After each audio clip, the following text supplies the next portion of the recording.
Hello, I'm Ganeva Ruskulkharidinovna, teacher of English Literature Department, Bukhara State University, and today I'm going to present a new theme. The name of the theme is email writing, and during the lesson we'll have information about email writing, about the types, and so on, and I think you will like the lesson itself. If to speak about the email writing, first of all I want to introduce one case. Look at the following case, please. Suppose you want to give a birthday party, you want to invite some of your college friends, your colleagues, and some of your seniors in the office. Suppose you're writing an email to them to invite them. So here is some question, of course, and the first question is the email writing format the same for all people? Can you use the same language for all types of the following emails? This is a question. So I think you have some points about the following questions, but during the lesson, of course, you will have enough information about the following case. Of course, here the question yes or no at the end of the lesson, I'll answer. Okay, let's begin today's lesson. First of all, if to speak about the emails, what is email itself? Email stands for electronic mail. It is the easiest and the cheapest way of communication. It is used in formal, semi-formal, as well as in formal way of expression or writing. And more often people use emails in order to message with each other, to one another, and of course send information, urgent information to one another. And if to speak about the types of the following emails, there are three types of emails: semi-formal email, formal email, and informal email. These emails, of course, have been divided into several types according to their format, according to their strategy, writing techniques, and so on. So, if to speak about the following types, we should pay attention that the email writing format is the same for each of the categories, though the choice of words and language differ depending upon the type of email. One can use, for example, friendly and casual language in formal emails when writing emails to their friends and close people. And the language used in formal emails should be professional, clear, and formal. For example, if you're writing a question to the people whom do not know well, you should keep some professional, clear, and formal language, of course. And in order to be clear and understandable, I will show you three handouts or three pictures, and according to the following pictures I'll give information about these types. Let's go. The first type, here you can see example of email. And as you see at the top of the page, you have information about the person you are sending, the email address of the following person, and of course the subject of the email. It is about sports. And of course the first, you should begin your email with dear plus name, and then the second part should be part of thanking. You should begin your email with thanks or as a reason why you are writing. Here, thanks for your email. You do lots of sports at school in Canada. I'd love to play ice hockey one day. And the third part, this paragraph has got one idea. So the main idea, we can say, we do lots of sports at our school too, and about the sports they do at their school, given enough information. And one more paragraph we have. In the following paragraph, additional idea is given about the sports they have, about the sports in Australia. And the last part you see, closing part, and here you can see write soon and the name of a person who is writing the following email. So what type of email is it? How to say? Is it formal, informal, or semi-formal? Let's look at 3 types of these examples and then come to one conclude. So next is, so here you can see one more email format, professional email format. Yes, that's clear that this is a formal one, and here you can see the subject line, and in the following subject line you can see that UX research contract opportunity.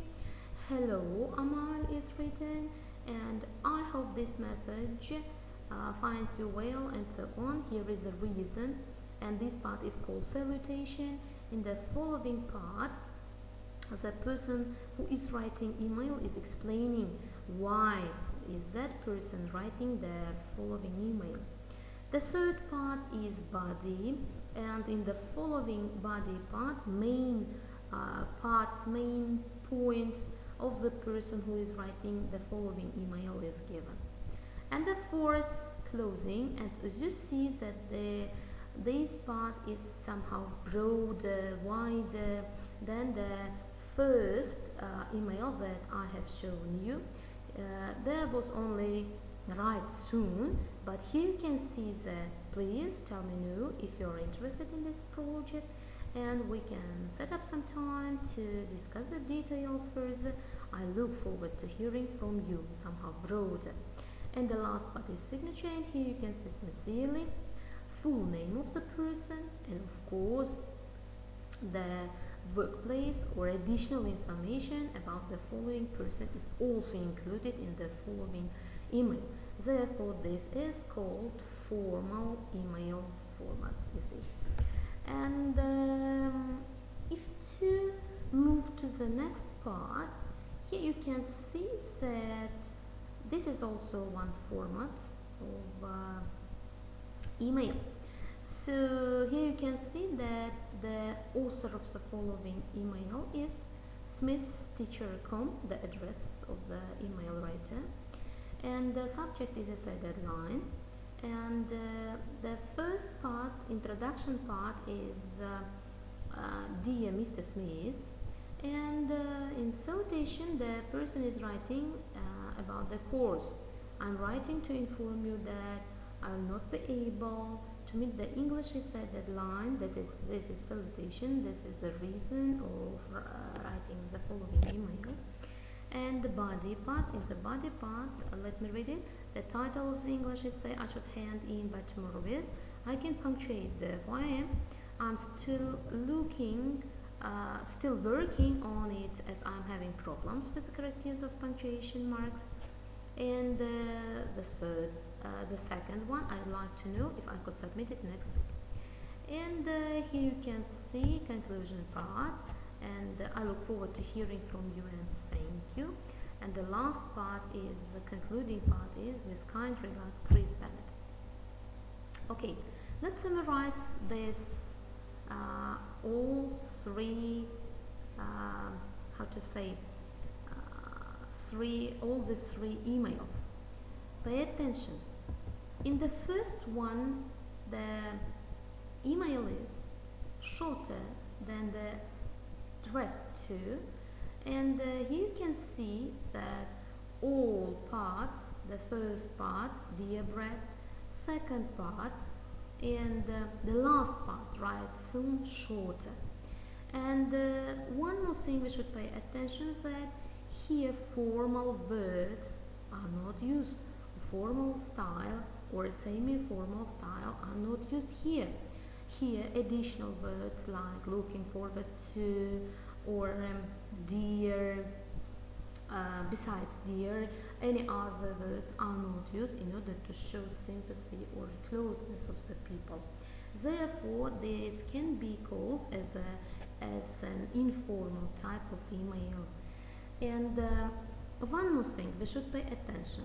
Let's look closer to the second email, And you see the following email is somehow broader than the first and the third emails, and everything is given clearly and in detail.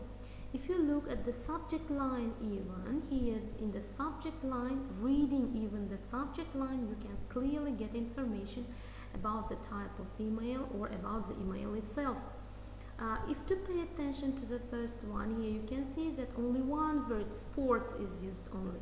But here you can see that this is contract, and this is of course opportunity for the person who is offering the following opportunity. And in the second one, hello is used. And if to pay attention to body, body is also somehow broader, consisting of two paragraphs.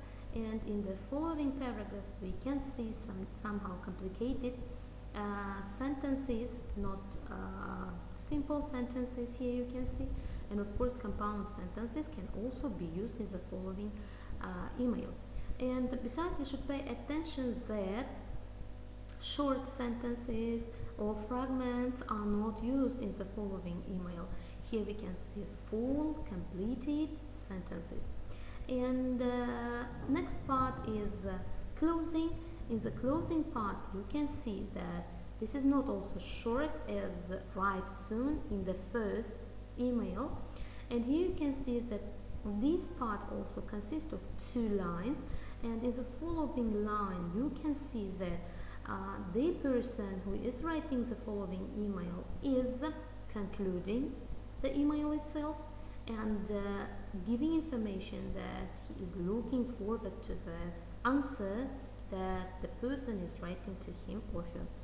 And the last part, of course, signature part, here you can see in the informal style you can see only the name of the person, Rob, but in the following you can see sincerely the word. It shows respect towards the person writing, and it shows that this is formal email. Besides, the name is given not shortly but fully is given, and then of course about the profession, about the additional information is given. So this person is user experience director, so ABC company Ltd. So you can see company, and therefore this can be called as formal email. One more thing, before writing you should identify your goal. Why are you writing the following email? And this shows the subject line of your email. The second one, you should consider your audience. Of course, whom are you writing your email? While writing, you should show this, pay attention to the audience itself, whom are you writing the following email. And the next rule, you should keep it concise. So precisely you should write exactly. And next one is every time you write your email, you should proofread your email. So you should pay attention to its lacks or some drawbacks if you have, and while proofreading you will have a chance and opportunity to correct the following drawbacks or mistakes of the following, errors of the following email. And one more thing, you should use proper etiquette while writing emails. Of course, whether it can be formal or informal, you should use proper etiquette of writing emails. And you should remember to follow up. So of course you should answer exactly after the email you have get, and you should exactly show. And the last one is of course semi-formal. Why semi-formal? Because if you pay attention to the following thing, the addressee is the teacher, and the student is writing to his or her teacher about the essay deadline that is clear. And this is semi-formal. Why? Here we can see mixture of formal and informal format of writing, style of writing we can see. And here you can see that neither short nor long sentences in all parts, beginning from salutation to conclusion part. The first one is I'm writing to inform you that I will not be able to meet. The English is a deadline, longer but shorter than formal one. And of course body part also consists of only two sentences, not long as formal but not short as informal email. And of course the last one is I look forward to hearing from you and thank you. This concluding part also shows that this is semi-formal because this part also not long as formal one but not short as the first email informal one. And the last part also, with kind regards, Chris Bennett. With kind regards, and Chris Bennett shows that this is semi-formal because in the first email we have seen that there was only write soon, Bob. There was not any full name of the person, or there was not any with kind regards, the words like this. But in the, if you remember, informal one, as I have shown you, there was full name of the person, the word sincerely, and of course the person's additional information about the person itself was also given. So this information has been about the types of emails, and of course before moving to the next part I want to answer to the case. If you remember at the beginning of our lesson we had case. So I have asked you about the email writing format. Of course the format of the email should be the same for all people, but language and style of the following email should be different, as we have seen during the lesson. If we write to close people, we should use clear, short style of writing. If we write to the formal people, we should write longer sentences, and of course the style also should be clear, compound, complex sentences should be used. In semi-formal should be somehow mixture of all three styles of writing. And the last one is here you have task, practice writing emails. What factors are important for them when they are choosing a holiday? So this is for you. It can be weather, cost, food, accommodation, activities, and so on. Where they usually get information about a holiday destination, and tells them to email a tourist information center in a city of their choice to get information about that place.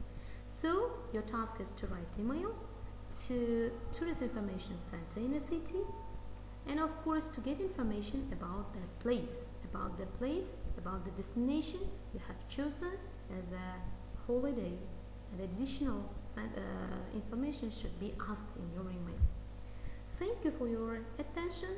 This was Ganieva Розгольхаредзиновна. Thank you.